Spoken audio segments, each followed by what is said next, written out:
Thanks, Still Tremaine. working? Yeah. Hello. Lovely. Good morning, everyone. Wow. So, Good morning. yeah, wow. Okay, hang on. We were raised by a woman who told us, among many things, my mother was my first teacher.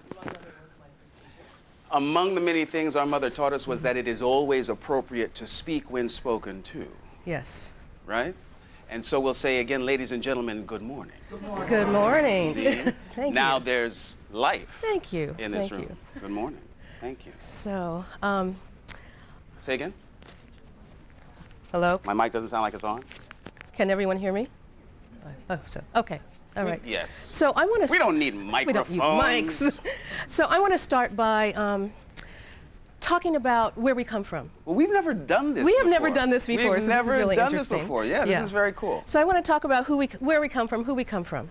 So yes, our mother was Irma Jean Ward. She was the daughter of Willis Ward and Estelle Kane. Estelle's parents were Letitia Scott and Louis Kane. And Willis's mother was Mary Louise Bradshaw, that we called Granny. And his father was known as Mr. Ward. That's so strange. Before that, I cannot name my ancestors before then. I know that there was one ancestor who was Grandpa Joe, and he was full-blooded Cree Indian. And the story I hear of him was that my mother says that she remembers brushing his long black hair. And he never said much about who he was or where he came from, but he would sit patiently and let my mother and her brothers and sisters brush his long black hair. And then there's another ancestor whose name is Letitia. That's where I got my name. And she was a mestizo from Mexico. And we don't know how she ended up in an African-American family. It just happens. It just happens. But there we are. And I wanted to say this because coming from a tradition where we really have lots of respect for our ancestors and recognize that we would not be standing here, we would not be the people we were if it were not for them. And the places where our story meet are with our mother. Right. And education. And in education, yeah. Who, our mother started off as an English teacher. She eventually ended up in social work. But even when she was a social worker, I knew that I needed to read, I needed to write. I like to say about our mother that in our mother's household, you either read a book or were hit in the head with one. She really didn't care which one. Don't talk about Irma like that. Well, it's true. It's true. It's true. Yeah. And not only did my mother read to us when we were kids, Letitia is my elder sister, we have a younger sister, Valencia. She always read in front of us. Yes. So we got that all-important example as children that reading is like breathing. Yeah. It is a natural, normal activity for human beings. My mother to this day is always reading at least one thick novel for her own enjoyment. When we were growing up, we took 2 newspapers. We had 2 newspapers delivered to the house a day. Now you may be looking at me and saying, what's a newspaper? But It's this thing that they used to print on paper that you flipped through to get the day's events. Yeah. Right? There's a joke about the wired generation. yeah. But yeah, 2 newspapers. And taking car trips, it was, do you have your books packed? Right. You know, of course there weren't any little video game gadgets. We didn't have anything that you plugged into your ears. You looked out the window. Yes. But it was as a way to pass the time. It was always about reading. And I don't know if my brother remembers this, but actually, I actually taught him how to read. You remember that? I do remember sitting with you. Yeah, because as I was in school and I was, reading, and I always wanted to be a teacher. From my earliest memories, for me, I was going to be the teacher. I would line up my dolls and my stuffed animals, and I'd be the teacher, and they'd be my students, and I would teach them. So it was really great to have a live student to teach how to read, and that's just kind of how it all started for me. I believe that that we are in many ways genetically predisposed to do that which it is That we we do. do. Yeah. Most of the women on our mother's side of the family are social workers and teachers. Most of the men on my side, my father's side of the family, are soldiers and ministers. I believe that I do what it is I do because I am hardwired to do what it is I do. We grew up in a household where it was assumed that one's life work must make a contribution. Must be of service. Must be of service was a message that we both got, that we all got in our family very strongly from our mother, Irma. So the fact that Letitia does what it is she does at such a high level and so successfully for so long makes perfect sense to me. I can see where the roots of her identity as teacher come from, and I don't have to look any further than the other ancestors in my family. Yeah. And I think for you, being a minister, it's not like you're a minister, but you definitely use your voice to speak what's true for you and what's true. I studied for the priesthood earlier in my life. When I was 13, I entered the Catholic seminary and studied there for 4 years.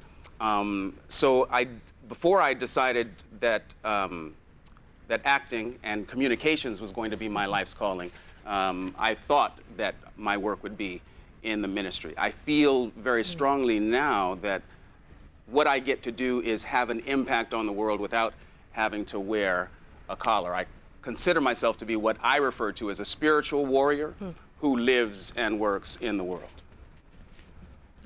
Wow. I don't think we've ever heard you say that. You've never heard me say that? No. Well, we've never done this We've before. never done this before. Yeah. Oh, excuse me. Oh, you dropped something. My earring Your is falling earring? apart. Oh, well. Okay, we'll fix it. Let's fix We'll it. fix it later. I know. But at least I found it, you know? Yeah, yeah, here. Yeah, thank you. Got it? Thank you, Okay, yes, there you yeah. are. Yeah, so a picture of my mother. She's 4'10". On a good day, Okay. in high heels. Okay.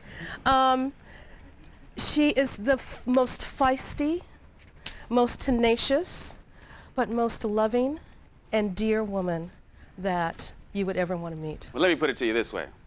I'm 53 years old, Don't mess with it. and I am still afraid of that woman. And I'm 57 years old, and I think I'm beginning to finally understand who she is. And the way and the reason why she is so fierce is because she knows what we're up against. Right. You know, she knows what we're up against. One of the messages that Irma gave us very early and consistently in life is, well, there were many. One, there are no limits save those that you impose upon yourself. Yeah. Two, you will, as a person of color, grow up and inherit a world that will oftentimes be hostile to your presence. And three, the leveler of the playing field is education. Yes. Irma went into debt as a single mother to make sure that we had the best education available. Yeah. I won a full scholarship to the University of Southern California in 1974. And my mother, in addition to her day job as a social worker, was a cocktail waitress at night to make sure that I could continue to go to USC. I had a full ride, but it didn't handle books or fees or room and board. My mother's sacrifices to ensure my success are many and legion. Yeah. There is nothing I would not do for this woman if it's within my power, because of her commitment to us and our success. Yeah. And she knew that the stakes were high. And she watches her great-grandchildren now, and she knows that the stakes are still high for them. And she's still giving and making sure that they have books and making sure that they are reading and checking on their progress in school, because that's just the kind of woman she is. It is the kind of woman she is. And I know that we all are the beneficiaries of people in our lives who are invested in our success. I invite you to not take that investment lightly. It comes at a cost. There is a price for everything. One of the things I learned from my mother is that you pay for everything in life in either money, deeds, or sorrow. And money is far and away the cheapest. It's the least expensive. Those who are invested in our success do so because they want you to benefit from their experience and experiences. Sometimes we think that we know it all, that we're grown. I remember being 19. You couldn't talk to me. But the older you get, or the older I get, the more I recognize how much I don't know. And more than anything else, I'm grateful to those who have invested in me, who have made a commitment to be there for me, warts and all. Warts and all. Yeah, and it's so important that you grab onto the opportunities you have. You heard Judge Cordell talk about being the brightest, the best, the brightest, okay? And that's true. And sometimes I think, just being a teacher here in this community, that we forget that. We forget how many privileges we have. We forget the opportunities that can come to us if we take advantage of the education that's being offered. And yes, sometimes I know it is hard. You know, I'm at Pali, I see the struggles, and I know that you're dealing with students who may come from different backgrounds, students who come from different socioeconomic statuses, students that may live in different neighborhoods, students that may have the benefit of having private tutoring and all the extra bells and whistles that kind of make education easier. But still, do the best you can. Go out there and just grab it. Find someone and say, I need you to help me with this. If you're not understanding something, grab someone. There are people in our community, in your community, and your schools that are there to help you. And just, you know, just take advantage of it so that you have the opportunity, so that you don't narrow the path for yourself, so that by the time you finish those 4 years of high school, you are ready to step out and do whatever you want. You want to do four-year college? Cool. You want to travel? Cool. You want to go to work? Cool. But you know that you've got it in your pocket and you're not doing it by default. You're not going to work because you can't go to college because you weren't ready. Right. Okay. So that you have options. And that's the most important thing, is just knowing that you have options and recognizing them and seizing the opportunities you have. Another of the values that was heavily instilled in us by our mother is the idea that less than your best is not acceptable. However, more than your best you cannot do, right? It was always important to her, no matter what grade we got, if we failed to live up to our potential, there was hell to pay. There were high expectations in our mother's household. And if you failed to meet them, there were consequences. The kind of consequences that hurt. Yeah. Either emotionally, right, or physically. But yeah, consequences. And another thing that she would tell me, I don't know if you got this message, and maybe I got this message because I was the girl, was that I would need to be not twice as good, but three times as good. I got that very same message. Oh, you got that message. I got that message. I wasn't sure if that was a gender message or if that was... No, that was a color message. Okay, all right. But this idea of having to be 3 times as good. Right, that in order, in the world that we would inherit, oftentimes in order to be accepted as equal, our performance had to be 3 times as good, because we started 3 paces behind, just by the virtue of the color of our skin. But the color of our skin was never an excuse for not doing something. That's right. She would never accept that, you know, well, it's because I'm black. It's like, no, no, that's not going to go. Irma didn't play that. It's never an excuse. She did not. So. She did not. There are remarkable things ahead of you all. You have such unlimited opportunity. There is a saying in French that goes noblesse oblige, which means if you are born of nobility, there is an obligation that goes along with that. Another way of saying that is, to whom much is given, much is expected. And another way of saying it is, pay it forward. Pay it forward. Pay it forward. Yeah. If I could leave you with one message today, it would be this.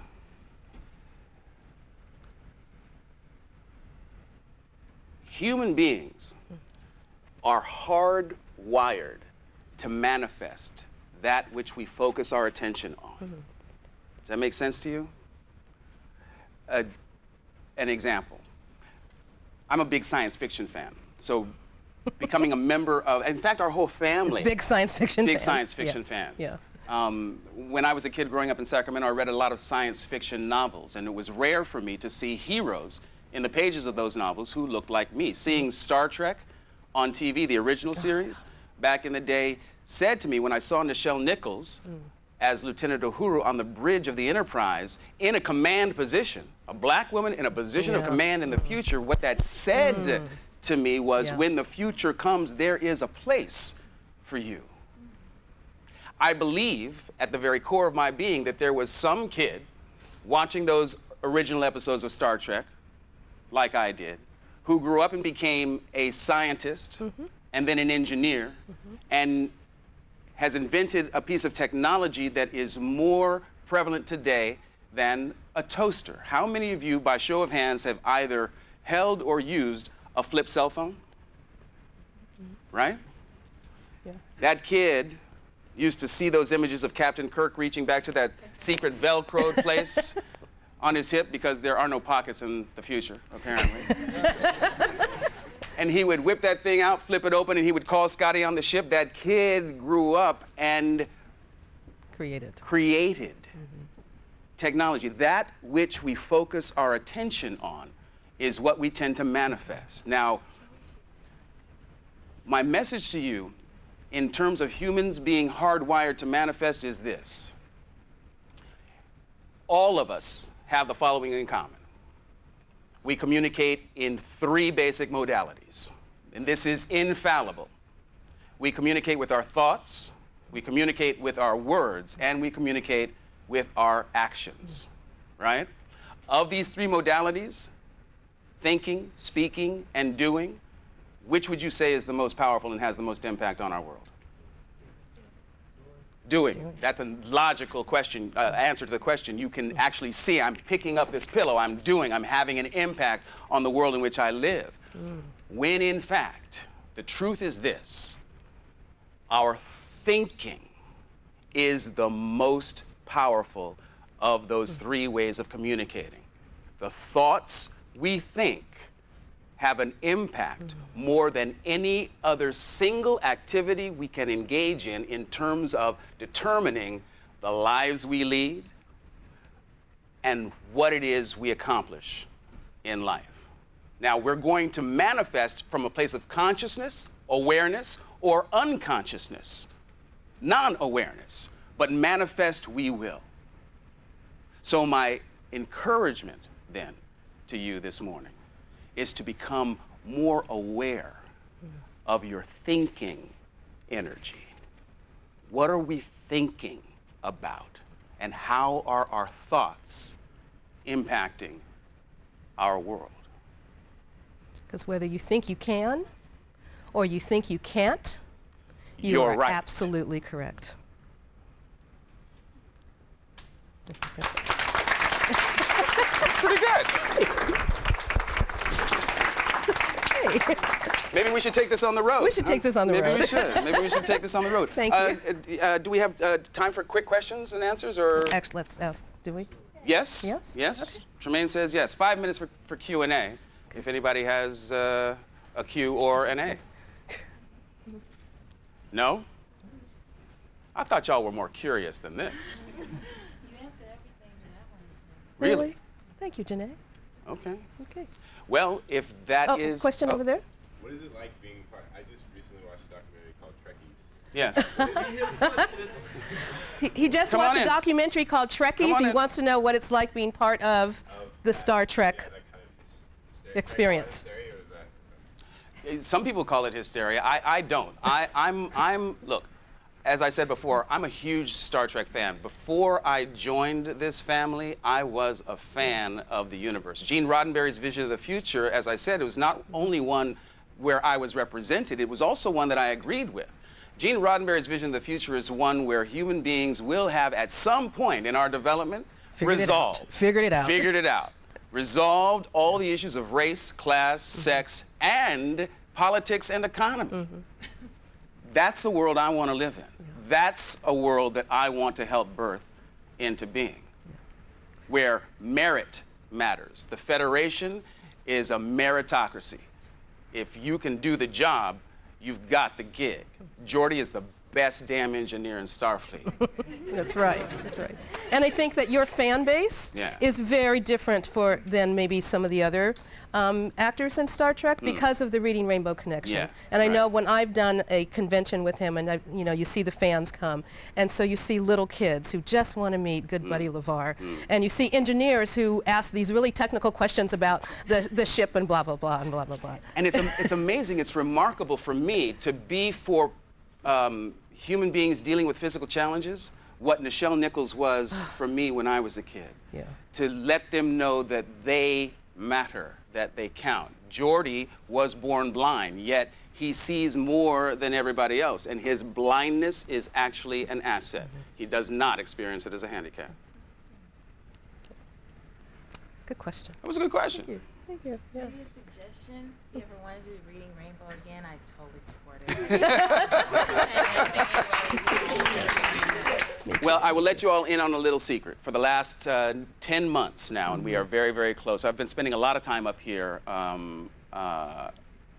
visiting and getting advice from people here in the Silicon Valley, technologists as well as venture capitalists. For the last 10 months, I've been working on an effort to bring the essence of what Reading Rainbow was as a television show for 25 years into the modern arena. We will be launching in the second quarter of 2011 an effort that does just that. We will begin with an online children's bookstore where I will be publishing children's digital literature. And then we will build layers into the experience. It'll be an app that you launch on your iPhone or your tablet, your computer, and it will bring you to our bookstore. And the experience of the bookstore is one that we will build for the entry-level reading age child, the sweet spot of the Reading Rainbow kid. An experience of gaming and educational gaming, learning, social interaction, all in a safe site curated by LeVar. Yeah. I'm satisfied. Okay. Yeah. So that's coming. That's coming next year. Next year. Next year. Is that it? Is that all? I guess kind of a last dumb thing that I want to add. No dumb questions? No, wait. Whoa. No dumb questions. Did you all hear what she said? I don't mean, no, I guess I do mean to put you on Front Street. Yes. The young lady said, I just guess one dumb thing that I had to ask and add. And Letitia and I both had an immediate reaction to it. No. And I'm going to invite you to reframe your thinking about who you are and what you have forward. to contribute. Absolutely. Yes. Well, in that kind of perfect world that Star Trek had, where was the capital? San Francisco. Yeah. Right here. Yes. Yeah. And I think it's just awesome because we are contributing so much to the world right here in the Bay Area, and this is kind of proof of it. Bay Area rocks. Yeah, Everybody knows exactly. that. Right? Thank you. Right. Thank you. Thank you all very much.